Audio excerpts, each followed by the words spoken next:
तो मेरे आका फरमाते हैं दूसरा काम यह है कि एक मर्तबे मुझे भी सलाम कर लिया करो।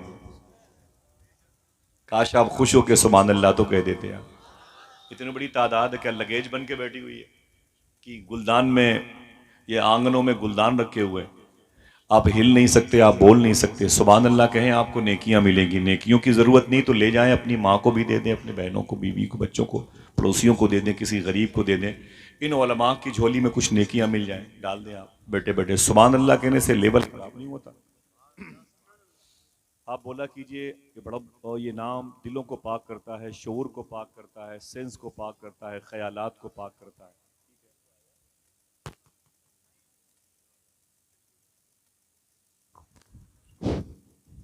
मेरे आका फरमाते हैं पहली बात सलाम की करो, और दूसरा काम हुजूर ने इरशाद फरमाया कि मुझे भी सलाम कर लिया। हुजूर को सलाम कैसे करेंगे? अस्सलातु वस्सलामु अलैका या रसूल अल्लाह। कैसे? जोर से पढ़ने में क्या मतलब दिक्कत हो रही है? अस्सलातु वस्सलामु अलैका या रसूल अल्लाह। अब कितनी बची? एक बात। हुजूर फरमाते एक मर्तबे कुल हुवल्लाहु अहद शरीफ भी पढ़ लिया। तीन काम बताया। पहला काम, घर वालों को सलाम किया करो। झाड़ू पोछा लगाने वाली औरत अगर मुस्लिमा हो, कोई गरीब हो तब भी सलाम किया करो। माँ नहीं सुनती, बूढ़ी है तब भी सलाम किया करो। कोई ना हो तब भी सलाम किया करो। आप कहते हो अस्सलामु अलैकुम व रहमतुल्लाह व बरकातुहू, माँ कहती है वालेकुम अस्सलाम व रहमतुल्लाह, अल्लाह मेरे बेटे को सलामत रखे। आपके सलाम पर आपकी बीवी कहती है वालेकुम अस्सलाम व रहमतुल्लाह, अल्लाह मेरे शौहर को सलामत रखे। आपकी बेटी कहती है अल्लाह मेरे बाप को सलामत रखे। आपकी बहनें कहती हैं वालेकुम अस्सलाम व रहमतुल्लाह, अल्लाह मेरे भाई को सलामत रखे। आपका छोटा सा बेटा कहता है वालेकुम अस्सलाम अब्बू, अल्लाह मेरे अब्बू को सलामत रखे। हो सकता है सब दुआएं मांगते रहें, किसी की दुआ कबूल न हो, और तुम्हारी पड़ गई आदत सलाम करने की। और कभी ऐसा हुआ कि तुमने सलाम किया, यानी आपने सलाम किया, जवाब देने वाला कोई न था। हुजूर फरमाते हैं जिसका सलाम कोई जवाब न दे सके, उसके सलाम का जवाब मैं आमिना का लाल देता हूँ। और अगर हुजूर ने एक मर्तबे कह दिया वालेकुम अस्सलाम, अल्लाह तुझे सलामत रखे, तो दिल से बोलो पूरी कायनात तुम्हें मिटा सकती है। इसलिए कि तुम्हारी सेफ्टी की दुआ आमिना के लाल ने दी है, और जो हुजूर ने दे दी, हुजूर ने कह दिया, वही फाइनल है। अकीदा है माशाअल्लाह। अब आइए सलाम करते हैं, दरूद पढ़ते हैं, उसके बाद थोड़ी सी बातें करते हैं। उलमा इकराम बैठे हुए हैं, अल्लाह सबके वजूद को अपनी बारगाह में कबूल फरमाए, और इनकी आंखों के आमाल को, इनकी समातों के, इनके दस्तबाजों को, इनके कल्ब व जिगर को, तमाम तर तन्हाई को भी अल्लाह हम सब की तन्हाई को मुसलमान बना दे। आमीन कह दें।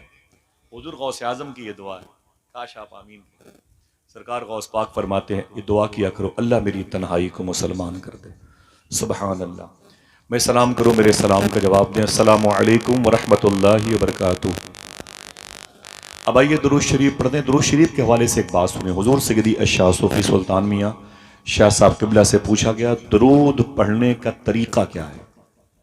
आपने इरशाद फरमाया दुरूद पढ़ने का वही तरीका है जो नमाज पढ़ने का है।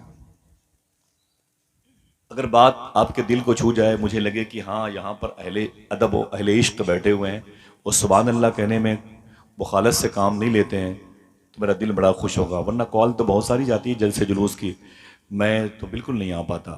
कम से कम 25-50 जलसों के बाद कभी किसी एक मजलिस में आता हूँ, वो भी कब, जब किसी आस्थाने के करीब वो मजलिस होती है, बुजुर्गों की बारगाह में हाजिरी के लालच में, वरना मुश्किल है मुलाकात। समझे, मेरा मेरा मिजाज नजरिया बहुत ही शाइस्ता खास। सुने, सूफी साहब फरमाते हैं दुरूद पढ़ने का वही तरीका है जो नमाज पढ़ने का है। उलमा बैठे हुए, पूछा गया नमाज पढ़ने का तरीका क्या है, तो कहते हैं आका करीम ने इरशाद फरमाया वैसे ही नमाज पढ़ो, या तुम खुदा को देख रहे हो या खुदा तुम्हें देख रहा है। सूफी साहब फरमाते हैं वैसे ही दुरूद है, इस तरीके से दुरूद पढ़ो, या तुम नबी को देख रहे हो या नबी तुम्हें देख रहा है। ये हाजिरी का तरीका है, ये हाजिर बाश होने वाले लोगों की अलामतें हैं। ये तरीका डिस्टेंस को ख़त्म करता है। यहाँ से मदीना तकरीबन 3000 किलोमीटर के आसपास होगा। अगर आपने दुरूद पढ़ दिया तो ये फासला ख़त्म हो जाएगा। आप आशिक होते होते मदीने पहुँचने लगेंगे, तो करम होगा तो मदीने वाला कभी तुम्हारे घरों पे कदम रंजा फरमाए। क़ुदूम मैमनत लुज़ूम की बरकतें तुम्हारे घरों में हुजूर की नज़र आएंगी। प्रोफेसर वासिफ अली वासिफ से पूछा गया, ये 28-30 साल पहले के बड़े ही कलंदर मिजाज के दानिश्वर बुजुर्ग गुजरे पड़ोसी मुल्क में, इनसे पूछा गया दुरूद पढ़ने की शर्त क्या है, तो प्रोफेसर वासिफ अली वासिफ फरमाते हैं दुरूद पढ़ने की एक शर्त है, कितनी ऊंची बोले? एक शर्त है।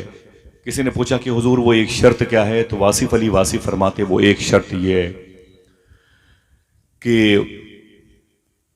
दुरूद पढ़ने वाला और जिस पर दुरूद पढ़ा जाए, यानी आप और रसूल, दुरूद पढ़ने और पढ़ा जाए, दोनों का जमाना एक होना चाहिए। अगर मैं चुप हो गया होता, मैं लखनऊ के करीब का हूं, इतनी देर में तो लोग हंगामा मचा देते हैं, यार कितनी बड़ी बात कह दी उसने। दुरूद पढ़ने वाला और जिस पर दुरूद पढ़ा जाए, दोनों का जमाना एक होना चाहिए। उसने कहा हम तो 1400 साल के बाद आए हैं, हुजूर के ज़माने में नहीं थे, तो इसका मतलब हम दुरूद ना पढ़ें? वासिफ अली वासिफ फरमाते ना ना ना ना ना, तुम हुजूर के ज़माने में नहीं थे, लेकिन हुजूर तो तेरे ज़माने में है। कहा हुजूर अगर मेरे ज़माने में है तो इसका सबूत क्या है? वो कहते हैं चांद चमकता है, यही इसका सबूत है कि हुजूर है। सूरज निकलता है, यही इसका सबूत है कि हुजूर है। हुजूर कायनात की डिलीवरी का सबब है, और ये तमाम तर कायनात हुजूर कायनात की जान है। मेरे बरेली के इमाम ने कहा जान है तो जहान है। हट जाएं गर रसूल खुदा दरमियान से, लाखों बलाएं टूट पड़े आसमान से। अब ये तरीका है दुरूद पढ़ने का। सूफिया फरमाते हैं जब दुरूद पढ़ा करो तो अपनी गर्दन झुका लिया करो। उलमा से भी गुजारिश है इसे अपने मामूलात में लाएं और अपने मुख्तदियों को बताएं, तलबा को बताएं, ताकि चिराग से चिराग चले। फरमाते हैं सूफिया अपने सर को, अपने गर्दन को, अपना सेंस, अपनी पलकें, अपने ख्याल को हल्का सा दिल की तरफ, ये बाएं तरफ दिल होता है, दाएं तरफ रूह का मकाम है, झुका के दुरूद पढ़ा करो। कहते हैं जब तुम्हारी ये आवाज़ दिल तक पहुँचेगी तो दिल की आवाज़ हुजूर की बारगाह तक पहुँचेगी। कहा ये कैसे पता चलेगा कि हमारी आवाज़ हुजूर की बारगाह तक पहुँच रही है? कहा जब मुअद्दब तरीके से दुरूद पढ़ने लगोगे तो 40 दिन के बाद तुम्हारे सीने में मीठा मीठा दर्द होगा।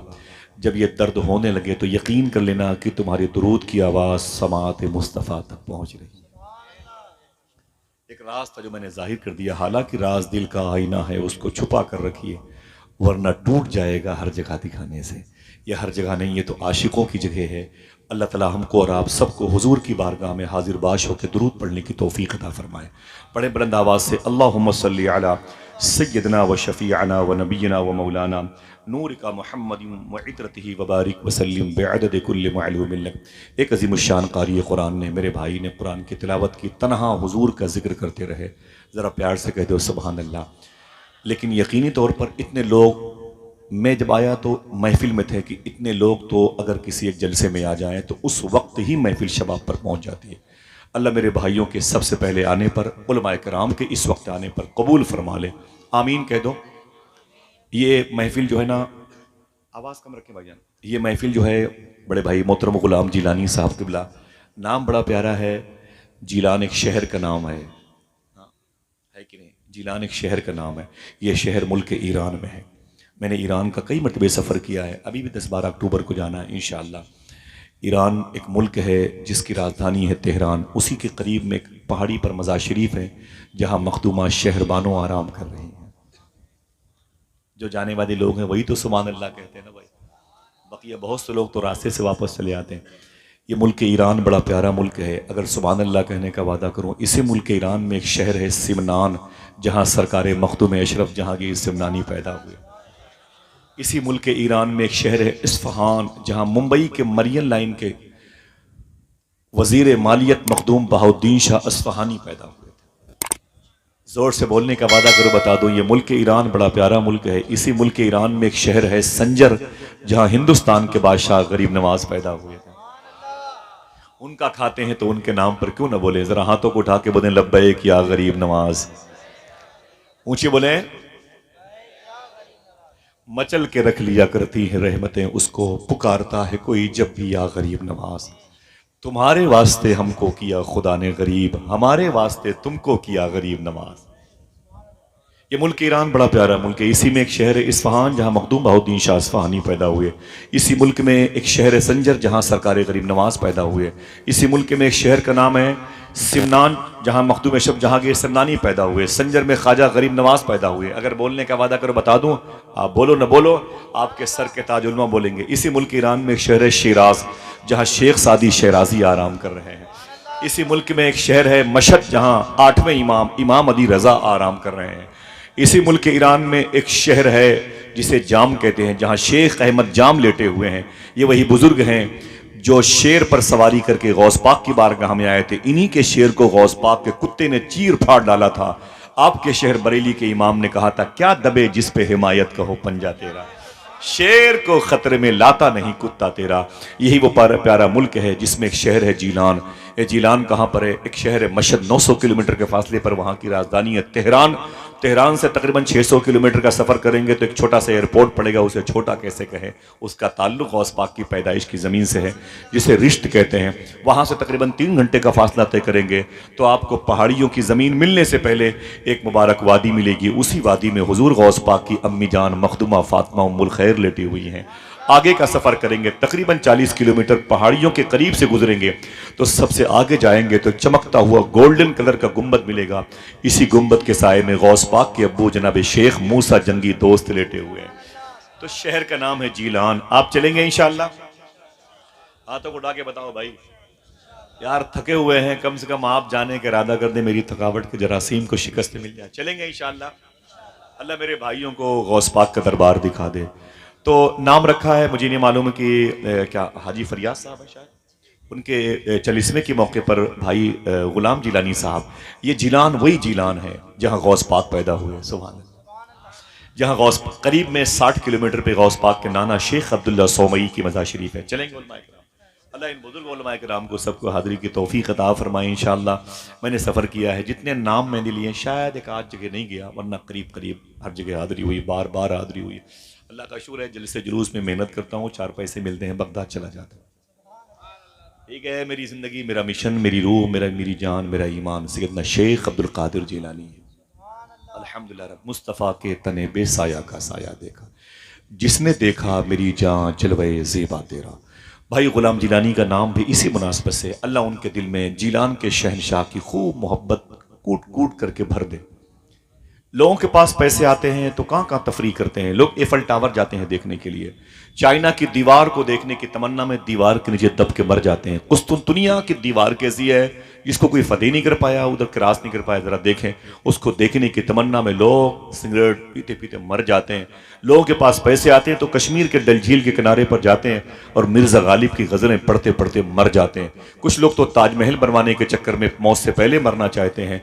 लेकिन अल्लाह ने कुछ लोगों को दौलत दी है, जब पैसे उनके पास आते हैं तो उन पैसों को हुजूर की मिलाद में खर्च करते हैं, हुजूर के जिक्र में वो खर्च करते हैं। अल्लाह के रसूल सल्लल्लाहु अलैहि वसल्लम की पाकीज़ा बारगाह में खिराज तहसीन पेश करते हैं। अल्लाह उसके रसूल की बारगाह से उनको ढेर सारी बरकतें, रूहानियतें, इनामात मुयस्सर होते हैं। मैं मुबारकबाद पेश करूँगा बड़े भाई मोहतरम गुलाम जिलानी साहब क़िबला को। उन्होंने अपने दादा हुजूर के विसाल के चहलुम के मौके पर यह महफिल सजाई है। आपसे भी बन सके तो छोटी सी महफिल अपने दरवाजे पर अपने बुजुर्गों के, अपने बाप दादा के इंतकाल के बाद सजाया करो। कोई आए ना आए, मदीने वाले आका जरूर आएंगे इंशाअल्लाह। दिल से कह दें इंशाअल्लाह। नात पढ़ लिया आपने, सुन लिया मेरे भाई ज़कारी साहब से, सलाम का जवाब दे दिया।